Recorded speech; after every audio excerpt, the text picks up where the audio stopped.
Ya, halo pemirsa, apa kabar Anda hari ini? Langsung dari studio IDX Channel Jakarta, saya Prasetyo Wibowo kembali hadir dalam Market Review. Program yang mengupas isu-isu penggerak ekonomi di Indonesia dan kali ini kita akan mencermati sejauh mana dampak dari ditahannya suku bunga acuan Bank Indonesia BI Rate begitu ya di level 6%. Apakah ini menjadi sinyal bahwa memang pergerakan ataupun pertumbuhan ekonomi di Indonesia masih cukup kuat atau nanti justru ada tahanan di sana dari berbagai sektor yang berhubungan langsung dengan sektor perbankan. Langsung saja kita mulai market review selengkapnya.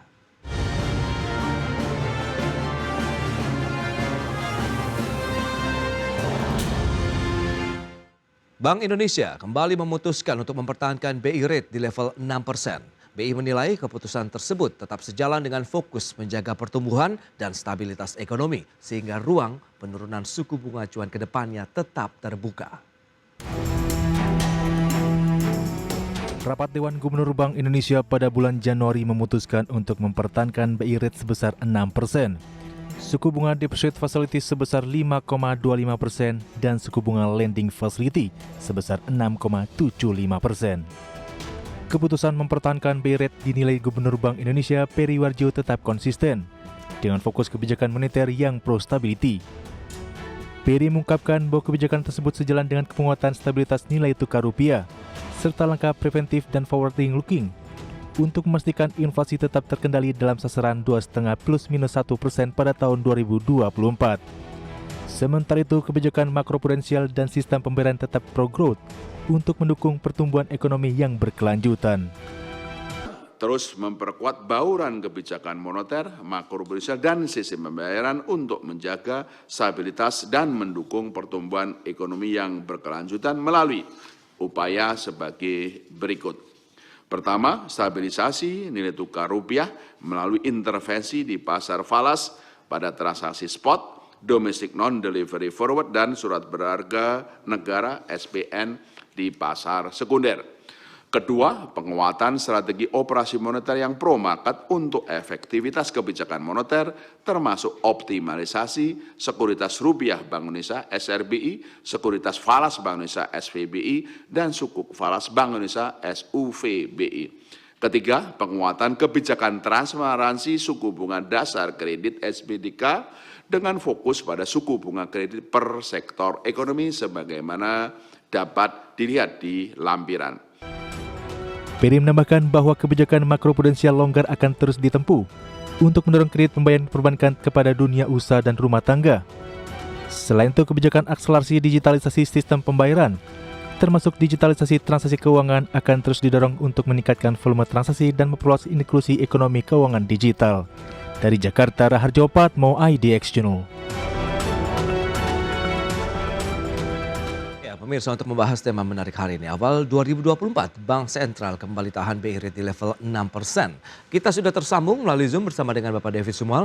Beliau adalah Kepala Ekonom PT Bank Sentral Asia Tbk. Selamat pagi, Pak David.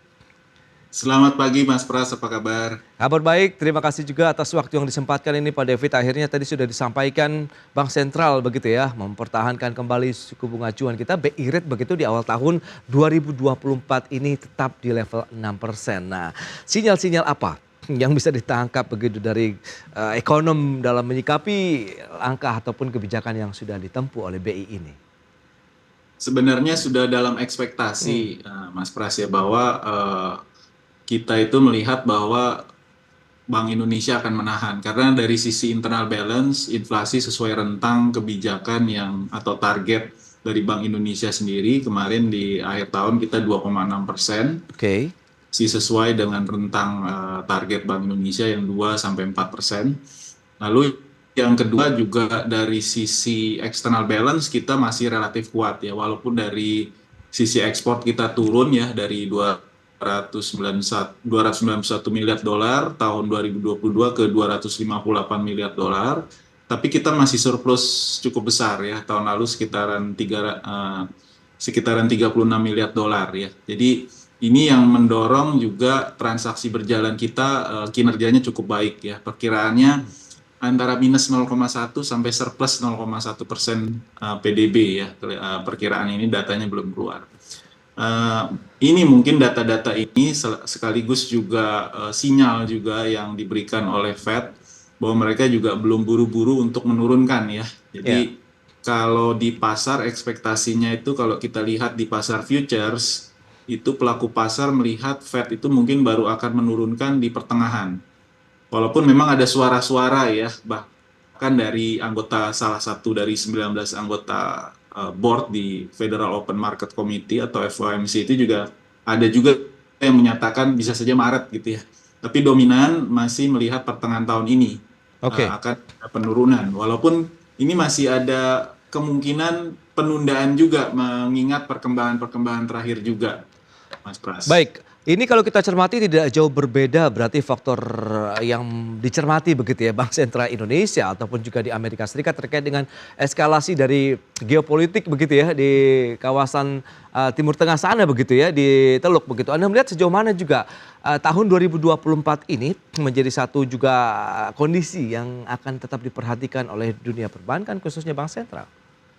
Ya, masih banyak faktor risiko sebenarnya yang harus kita perhatikan. Pertama tentu faktor geopolitik ya. Jadi dengan adanya eskalasi di Timur Tengah, Yes. di mana ada serangan dari Houthi ke kapal-kapal di sana ya, yang membuat banyak kapal juga sekarang yang harus menempuh waktu lebih lama karena harus melewati Tanjung Harapan ya.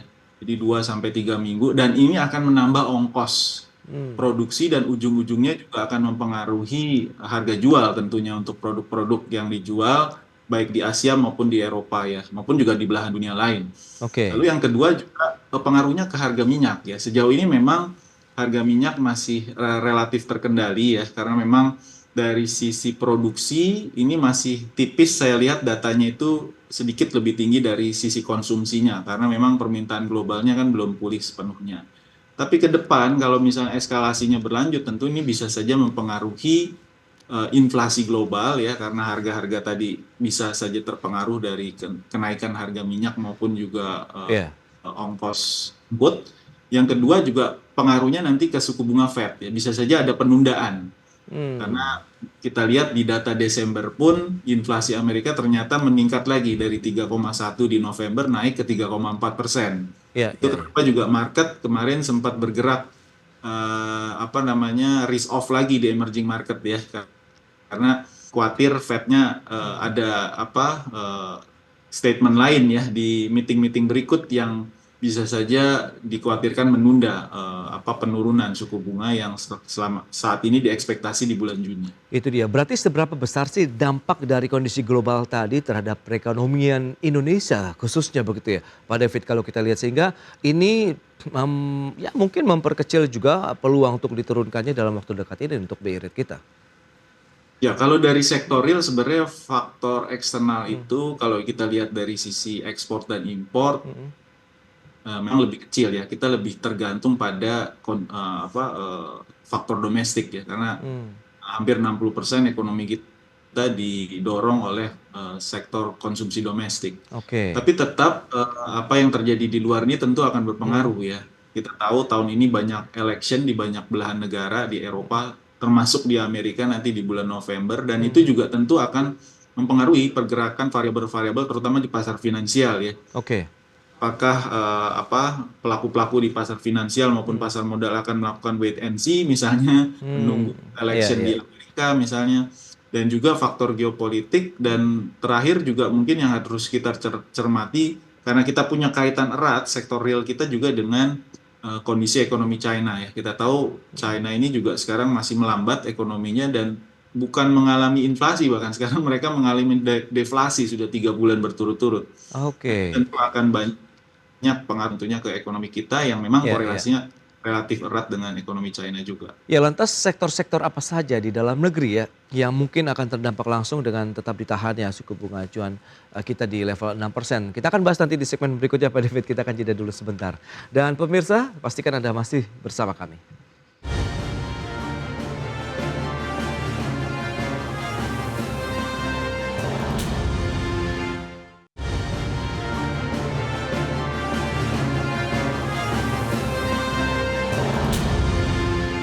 Ya, Anda masih menyaksikan Market Review. Pemirsa, berikut ini kembali kami sampaikan sejumlah infografis untuk Anda terkait dengan pergerakan BI Rate, suku bunga acuan Bank Indonesia. Seperti apa? Kita lihat.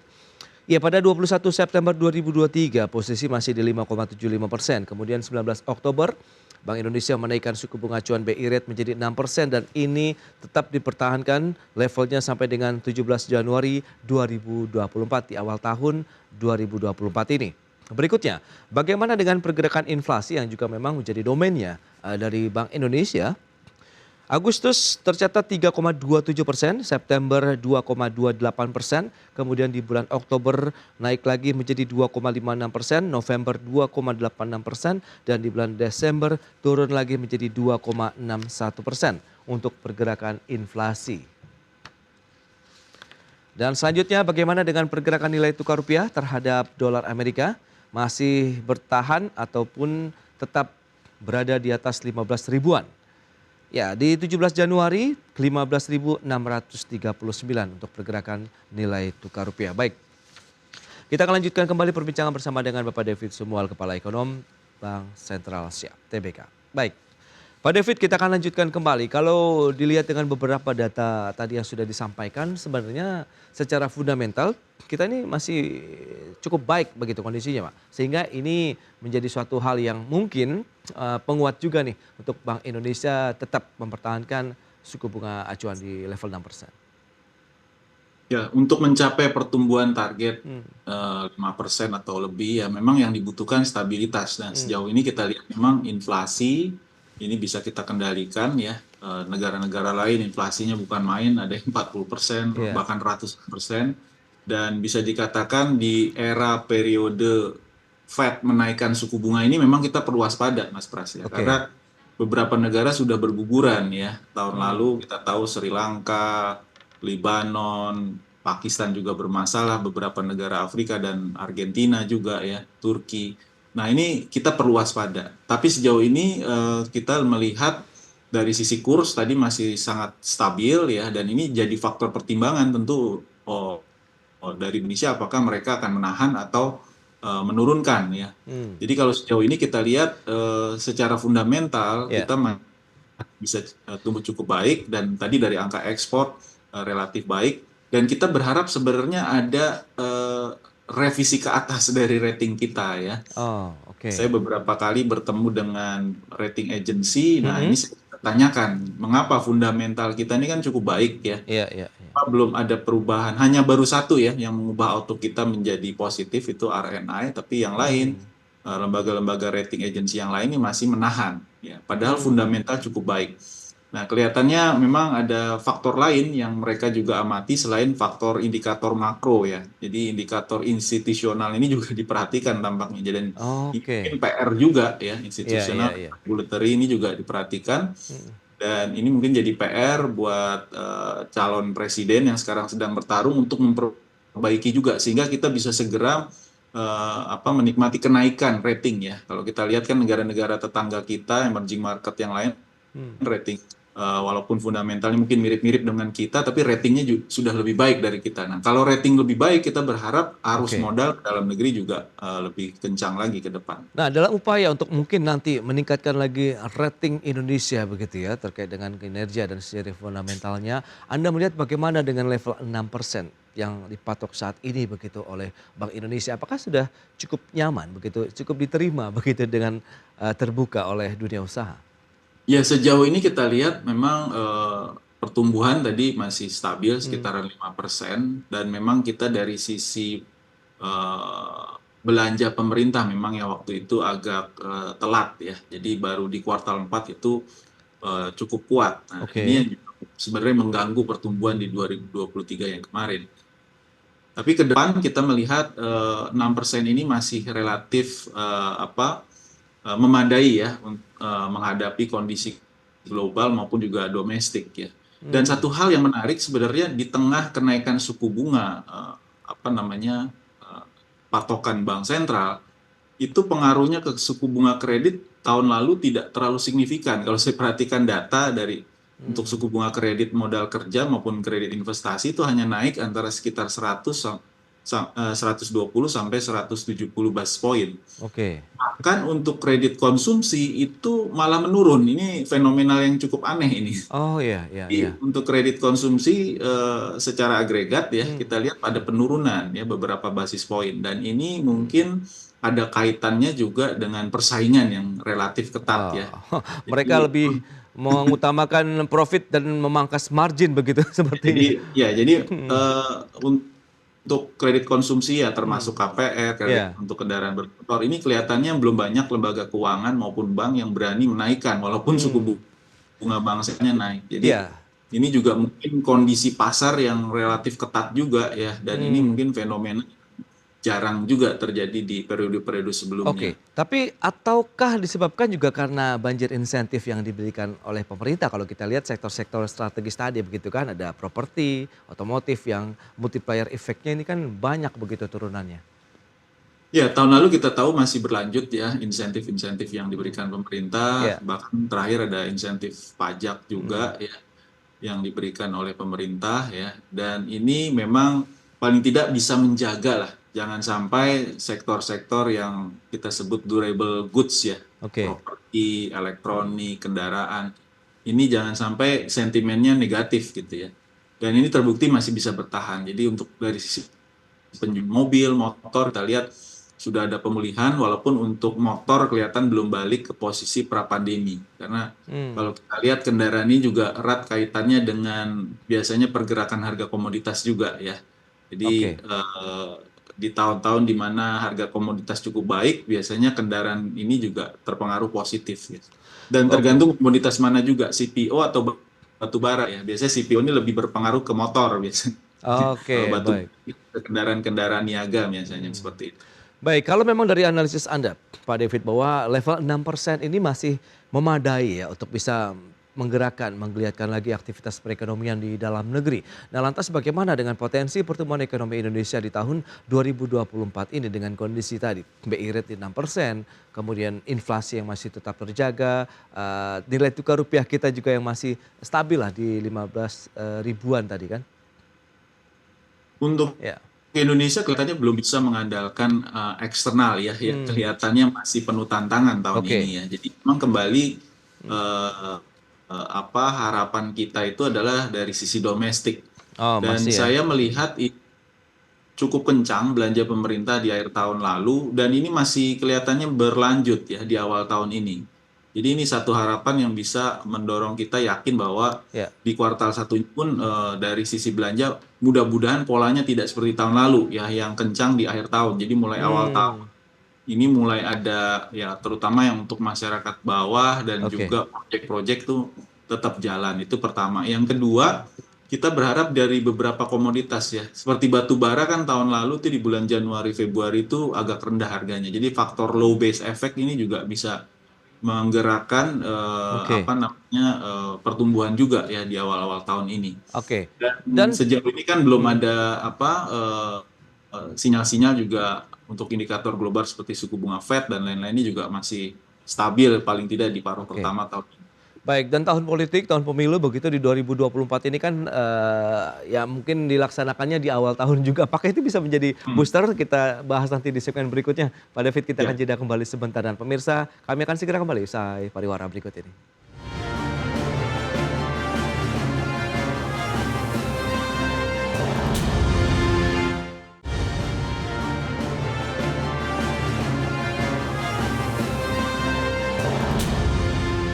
Baik pemirsa, kita akan lanjutkan kembali perbincangan bersama dengan Bapak David Septinel, Kepala Ekonom Bank BCA.